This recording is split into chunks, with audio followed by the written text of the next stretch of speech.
മാന്യസദസ്സിന് വന്ദനം. എല്ലാവർക്കും എൻ്റെ ശബ്ദാനുവരണത്തിലേക്ക് സ്വാഗതം. ഞാൻ രാവിലെ എണീറ്റ് ഹാളിലേക്ക് ചെന്നപ്പോൾ അച്ചമ്മ ടിവിയിൽ ബിഗ് ബോസ് കാണുകയായിരുന്നു. അതിലെ ഫസ്റ്റ് റണ്ണറപ്പായ അനീഷ്. സുപ്രഭാതം ബിഗ് ബോസ്, സുപ്രഭാതം. കണ്ണടച്ച് കിടക്കുന്നത് ഞാൻ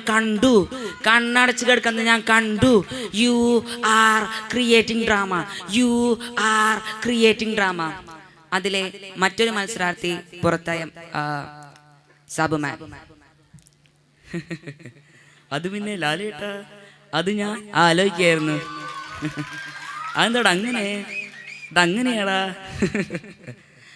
അത് കഴിഞ്ഞ് ഞാൻ അടുക്കളയ്ക്ക് പോയപ്പോൾ അമ്മ കുക്കറിൽ കറി വെക്കുന്നതിൻ്റെയും ദോശ ചുടുന്നതിൻ്റെയും തിരക്കിലായിരുന്നു.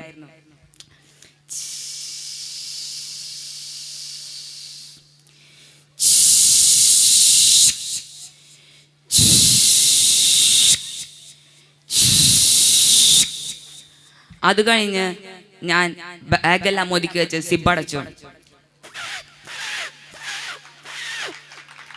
അത് കഴിഞ്ഞ് ഞാൻ മുറ്റത്തേക്ക് ഇറങ്ങിയപ്പോൾ ഞങ്ങളുടെ വീട്ടിൽ നിന്നൊരു കളകം അപ്പുറത്തെ വീട്ടിലെ തോമാസിന്റെ പശുവിനെ നോക്കി കളിയാക്കുന്നതായി കേട്ടു.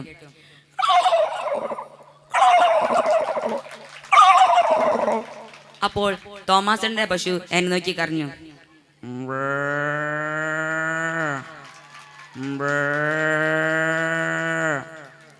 അത് കഴിഞ്ഞ് ഞാൻ റോഡിലേക്ക് ഇറങ്ങിയപ്പോൾ ഞാനൊരു കുതിരവണ്ടി വരുന്നതായി കണ്ടു.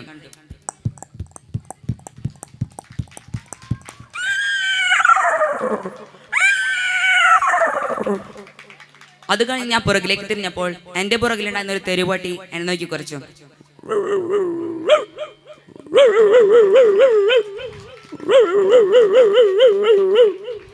തെരുവാട്ടി കൊണ്ട് പേടിച്ചോറാൻ ശ്രമിച്ച എന്നെ പട്ടി പിന്തുടർന്ന് ആക്രമിക്കുകയും ചെയ്തു.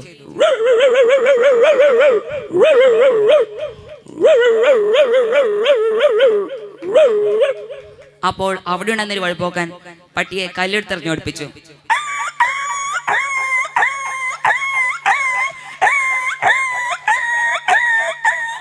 പിന്നീട് തെരുവട്ടി ഓടിപ്പോവുകയും ചെയ്തു. സ്കൂൾ വിദ്യാർത്ഥി തെരുവട്ടി ആക്രമിച്ച സംഭവം പല പ്രതികരണങ്ങൾക്കും കാരണമായി. ബഹുമാനപ്പെട്ട മുഖ്യമന്ത്രി പിണറായി വിജയൻ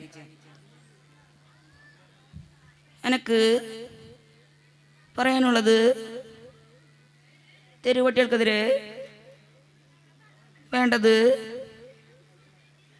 കരുതലും ജാഗ്രതയുമാണ്, അല്ലാതെ നിയമ നടപടികളല്ല.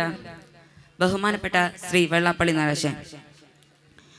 അതായത് എനിക്ക് പറയാനുള്ളത്, തെരുവടികളെ കിട്ടുന്നുള്ള കാര്യം നമ്മുടെ സമുദായം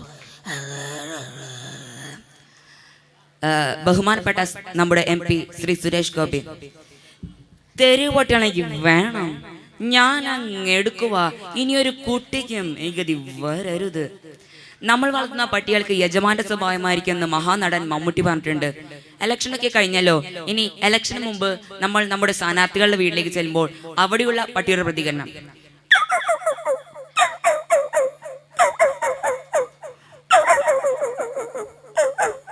ഇനി ഇലക്ഷൻ കഴിഞ്ഞ് ജയിച്ചതിന് ശേഷം ഒരു സഹായം ചോദിച്ചു ചെല്ലുമ്പോൾ അവിടെയുള്ള പട്ടിയുടെ പ്രതികരണം.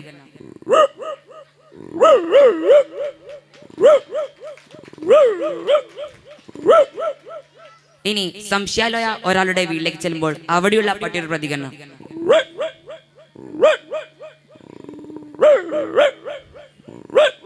ഇത്രയും പറഞ്ഞുകൊണ്ട് ഞാൻ നിർത്തുന്നു. നന്ദി, നമസ്കാരം.